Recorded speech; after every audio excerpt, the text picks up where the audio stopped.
My family laughed at my miserable little wedding, and they didn't show up until Instagram revealed my ceremony on a luxury yacht in Dubai. Watching them beg for explanations in the comments while everyone else read their contempt was my perfect revenge. It all started when I, Sarah, excitedly arrived at the family home with the wedding invitations. It wasn't anything extravagant, but we had put a lot of love into making them.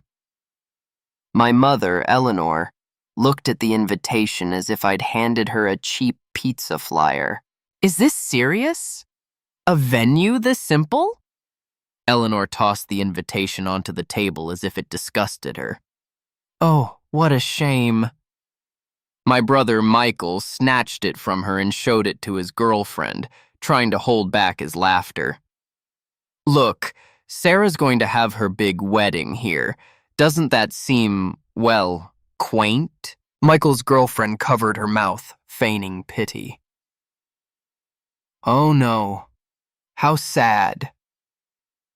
My father, Robert, didn't even turn around. Don't count on me, I'm not going to make a fool of myself. But, Dad, I started. No buts. He cut me off.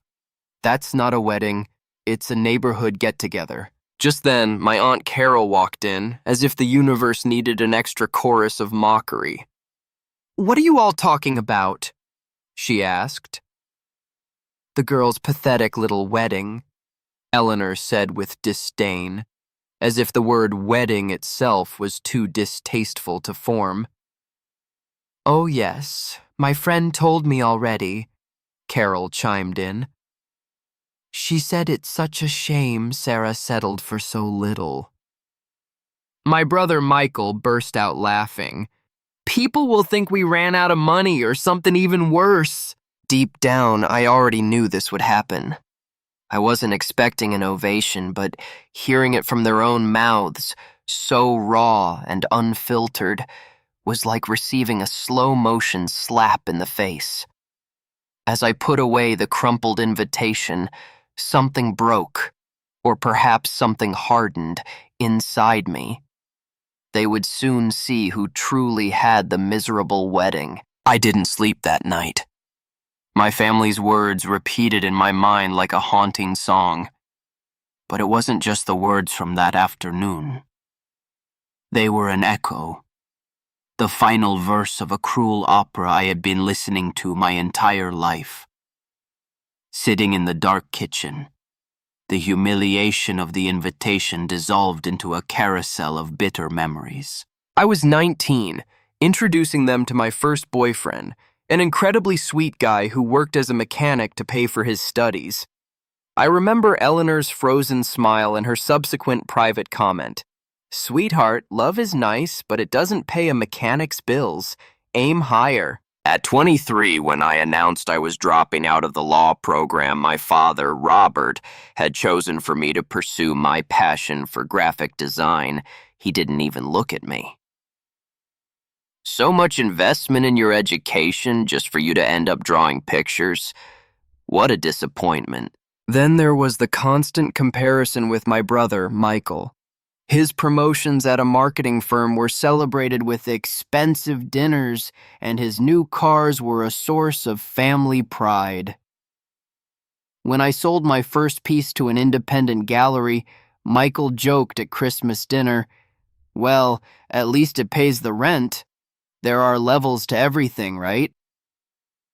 He had used the exact same phrase just a few days ago. It was always the same.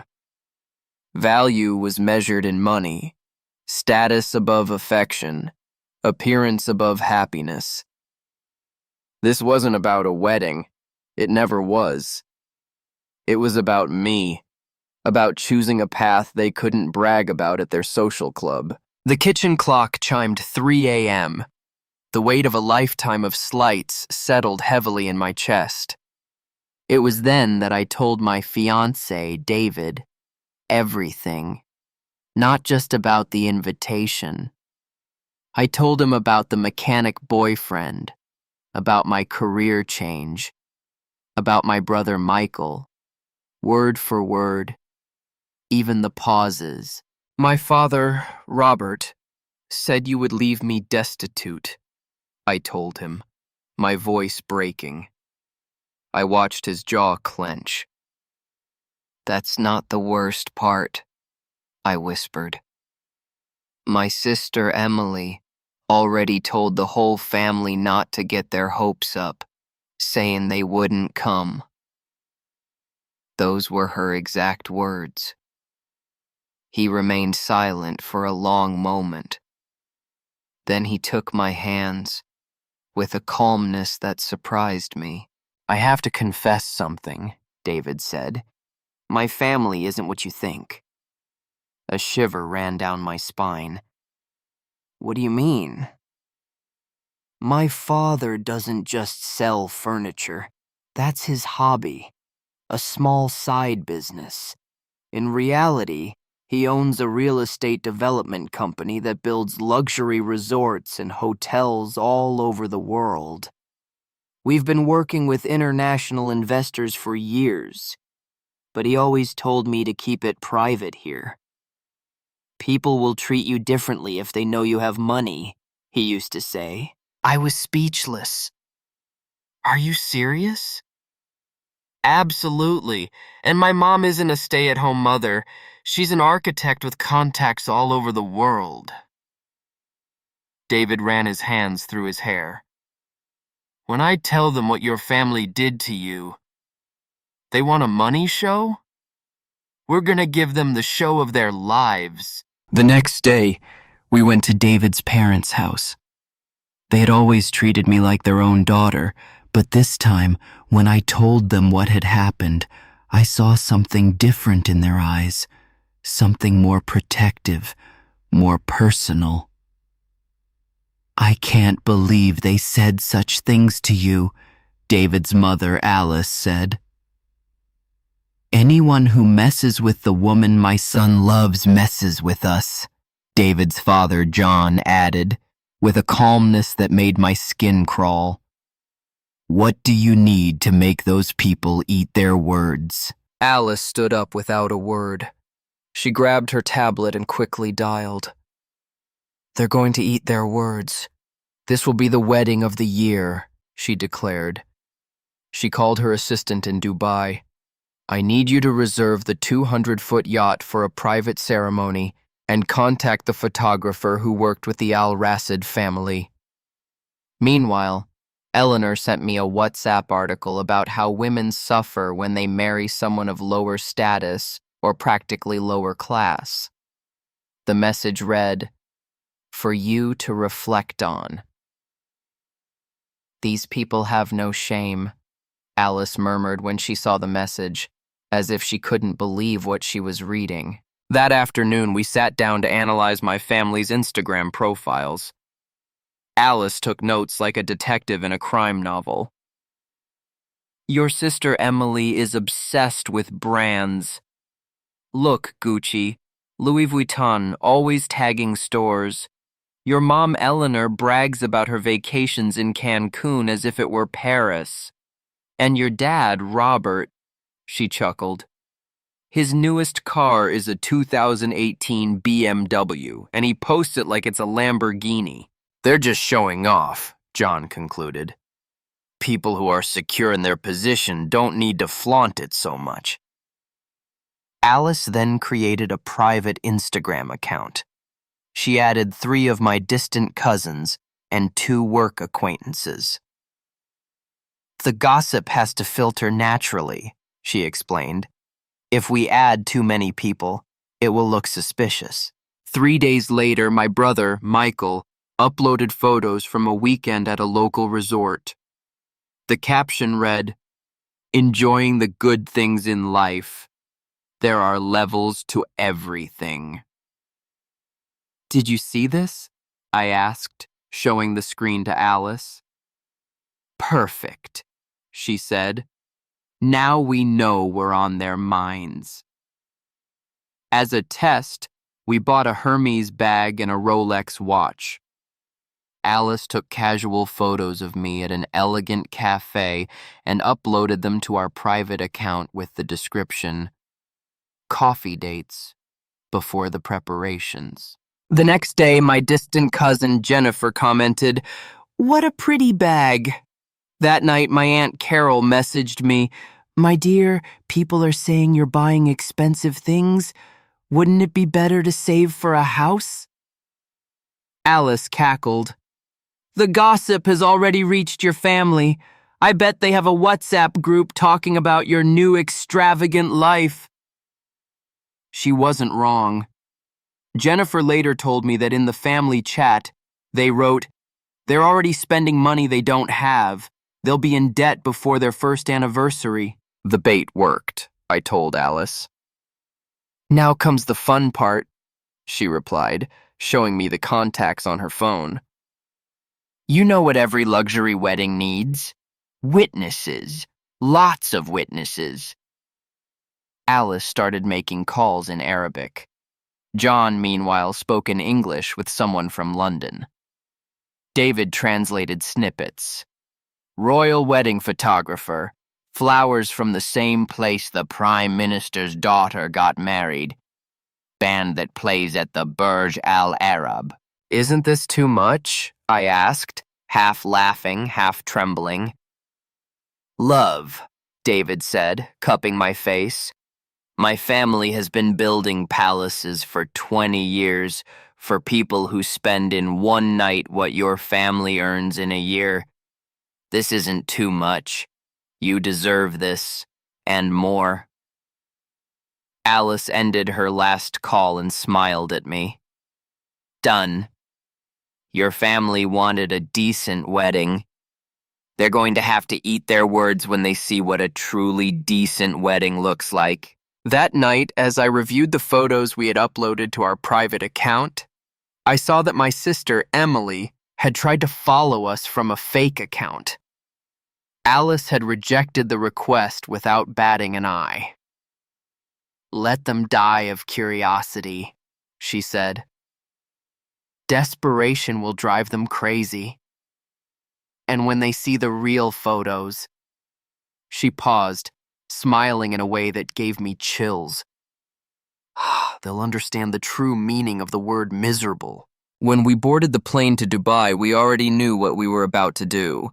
It wasn't just a trip. It was a strategic deployment. First class, champagne served before takeoff. Not a single unnecessary word.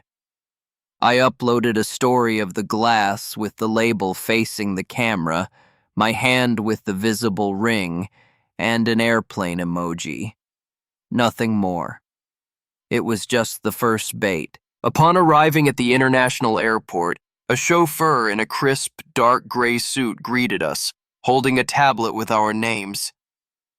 I didn't even record that. I waited until we arrived at the hotel.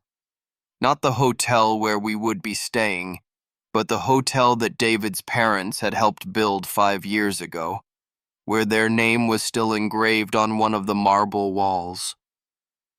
A discreet photo of the lobby, a silhouette of me with a view of the Burj Khalifa from the room, and a message on close friends read, "Sometimes life takes care of settling scores." We knew someone would leak those stories. It was only a matter of time. The first day was for acclimatization. We walked through the mall with Alice's designer, who already had the dress fittings ready, and bought a few casual pieces of jewelry. Alice uploaded photos of me from her private account, knowing exactly who followed her and what comments they expected to read. Day 2. A yacht cruise along the coast, still no ceremony.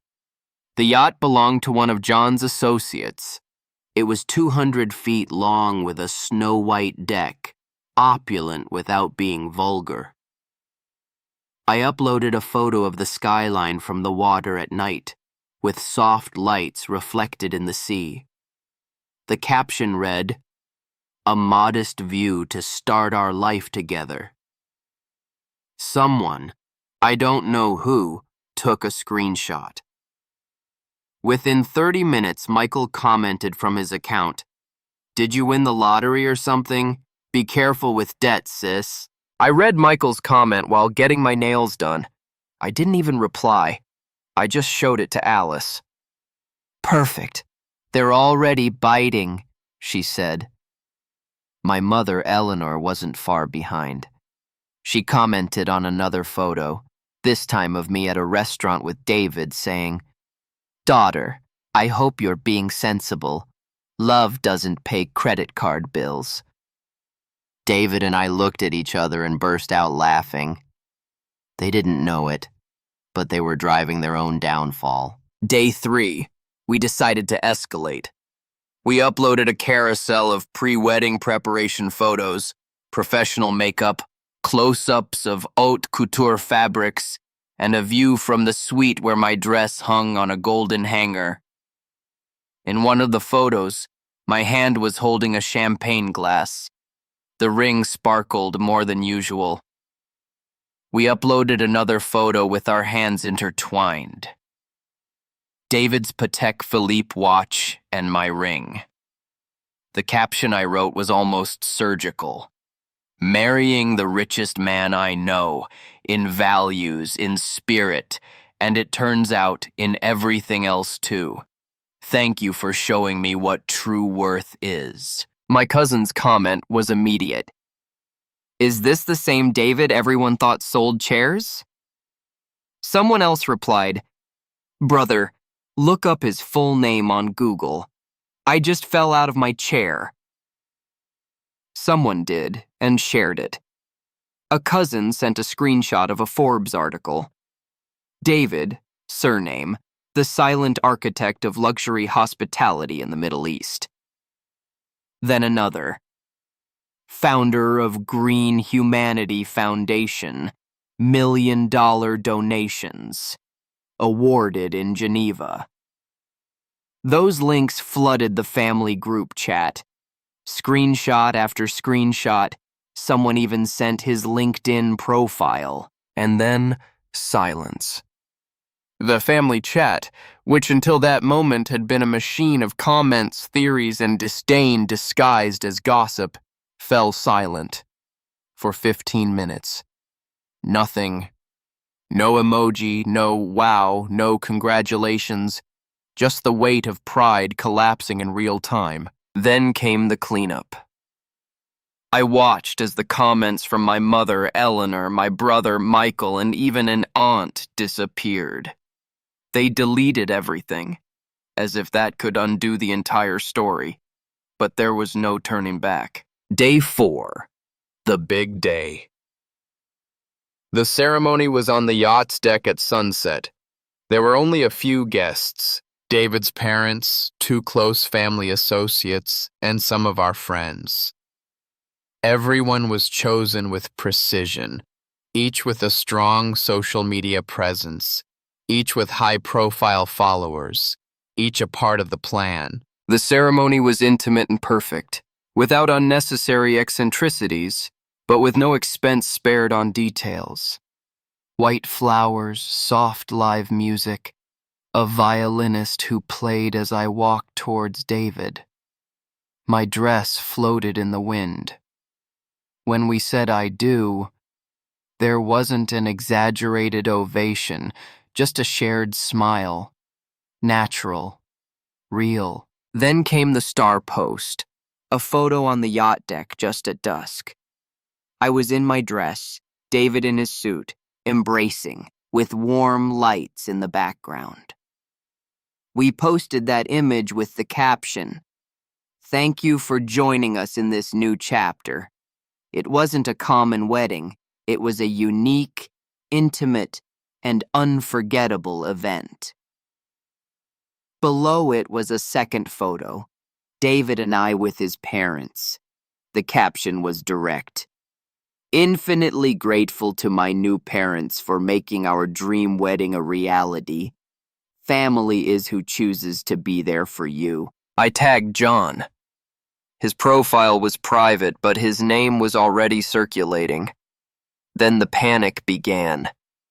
First, There was an SMS from my father, Robert. What is all this? Are you humiliating us? Where did you get that kind of money? Then, Eleanor, why didn't you tell us you were going to do something like this? You purposely left us out. And then, my sister, Emily, via a voice message I still have saved. I think it's horrible that you exposed us like this. People are asking me if we're poor. Is that what you wanted? I didn't respond. The best part was what came next. My parents' friends, who don't even follow me, started commenting publicly on my photos. How beautiful, one wrote. I didn't know your daughter married David. Congratulations, another chimed in. We went to an opening of one of his hotels in Qatar. Wonderful people. Their mask dropped in front of their own social circle. They could no longer pretend they were above anyone. They were exposed as the resentful, the ignorant, those who couldn't see what was right in front of them. And then, as the final nail in the coffin, came the reel. It was 40 seconds long, but it felt like a feature film. Drone shots gliding over the yacht's bow, white flowers falling as I walked, champagne being poured, the final kiss, the nighttime view, all professionally edited. Not a single second was wasted. The views skyrocketed, and then something unexpected happened. One of my father's friends shared the reel on his personal Facebook with the caption, "When love and elegance combine, things like this happen." Congratulations to the family, He tagged my father, Robert. it was the ultimate public humiliation. Their attempts at control spiraled out of hand. My family started sending me audio messages one after another. Darling daughter, we need to talk. Couldn't we celebrate something here too? We can have a second, more informal celebration with everyone. One even said, Grandma Susan is asking why she wasn't invited. I just watched the notifications roll in. Alice said it best as we had tea on the hotel terrace. Sometimes the best revenge isn't destroying anyone. It's simply showing them what they lost by being so arrogant. She was right. The tension was at its peak. Their masks were off. The truth was public. And best of all, I said nothing. I just showed them the reality they had always denied. They dug their own social grave. I just turned on the light. A week after we returned from Dubai, the doorbell rang at 7 p.m. My husband David went to open it. I heard them before I saw them. The falsely cheerful voices, the saccharine tone they had never used with me. So good to see you, son. It was my father, Robert, with that manufactured warmth that turned my stomach. David called me from the entryway. Love, your family came to visit. I went downstairs and saw them. My father, Robert, with a smile that seemed to physically pain him. My mother, Eleanor, carrying an expensive gift bag. My brother, Michael, nervously jingling his car keys. But what struck me most was how their eyes barely grazed mine before locking onto David, as if he were the only important person in the room. We brought some little gifts, Eleanor said, pulling a Chanel bag from her gift bag. For you, my daughter. She extended it to me without looking directly at me, as if it were a formality to be completed before the real business. My father, Robert, offered David a box of Cuban cigars to celebrate. I knew you had the makings of a champion from day one, he declared. There I stood, invisible, the woman they had humiliated, ignored by the very people who had raised me. My brother Michael hadn't even greeted me. Their eyes followed David's every movement, as if he were a celebrity. "Sit down," David said, with a calmness that made my skin crawl. "But I want my wife to be present for the entire conversation. It's my turn to defend her." They settled into the living room. Eleanor continued to address only David. "We wanted to get to know you better. Please forgive us if we didn't give you the welcome you deserved." Robert chuckled nervously. "It's just that sometimes one doesn't know how to judge people's character, but it's clear you're a man of the world." My brother, Michael, who couldn't stay silent, jumped in. "In fact, I have an incredible business idea: luxury hotel applications. With your experience and my technical knowledge..." David let them talk. Let them make their calculations, their proposals, their desperate attempts to ingratiate themselves with him. I felt like a ghost in my own home, watching my family behave as they never had with me. Then, my mother, Eleanor, did something that broke my heart. She pulled out my grandfather's watch, the watch I had asked for so many times. The watch they denied me because, according to her, my future wasn't secure. "We wanted to give you this," she told David. "It's a family heirloom. You've shown that you know how to value important things." That's when something broke inside me. 20 years of asking for that watch, 20 years of hearing I wasn't ready, that I wouldn't take good care of it, and now they were giving it to David as if it were a bribe. David finally spoke. His voice was calm, but there was something glacial in every word. "Let me see if I understand." He looked directly at Michael. "A month ago, I was your daughter's charity project, right?" Michael turned red. It was misinterpreted." "Misinterpreted?" David leaned forward. "How do you misinterpret enjoying the good things in life? There are levels to everything." He turned to my father, Robert. "And you told me I would drag your daughter into mediocrity, that when I left her destitute, she shouldn't come crying to you." Robert tried to interrupt. "Look, son, I am not your son." The coldness in his voice could have frozen the air. "And you," he looked at Eleanor, "said our wedding was so embarrassing it didn't deserve your presence." Eleanor stammered. "It was misunderstood. We were worried about her." "Worried?" David stood up. "Do you know what's most pathetic about all this? I haven't changed. I'm still the exact same man you met. The only difference is that now you know my father has a bigger bank account than yours." The silence was deafening. "Your problem was never my wallet," he continued. "Your problem was that you measured your own daughter's worth by the man she was marrying. And when you believed that man had no money, you decided she was worth nothing either." I watched Michael swallow hard. Robert looked at the floor.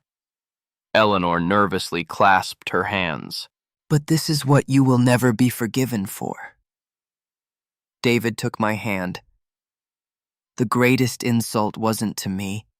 It was to her. You told your own daughter that her love was worthless, that her happiness was a disgrace, that her wedding was miserable." His voice hardened, becoming sharp as glass.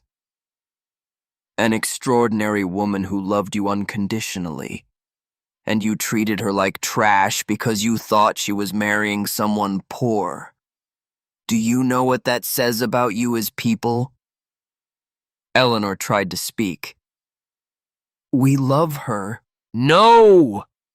David cut her off. You loved her conditionally, depending on how much money her husband had. That's not love. That's convenience. He walked toward the door. The only family I see in this room is her. The watch stays here. The gifts too. And you all leave now. My father, Robert, stood up, swaying. You can't just throw us out like this. We're her family. Family? David looked at him with pure contempt. Where was that family when she needed your support?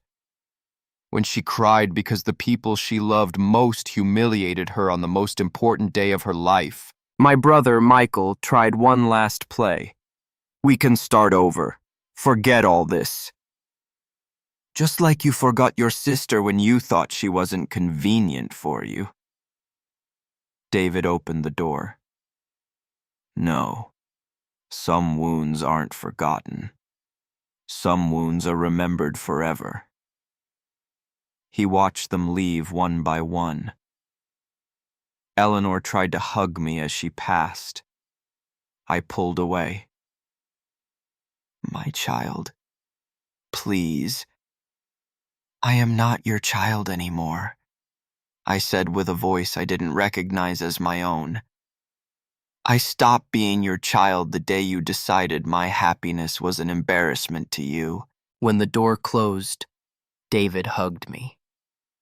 I cried like I hadn't cried in years, not from sadness, but from relief. Finally, someone had defended my worth. Finally, someone had put my dignity above everything else.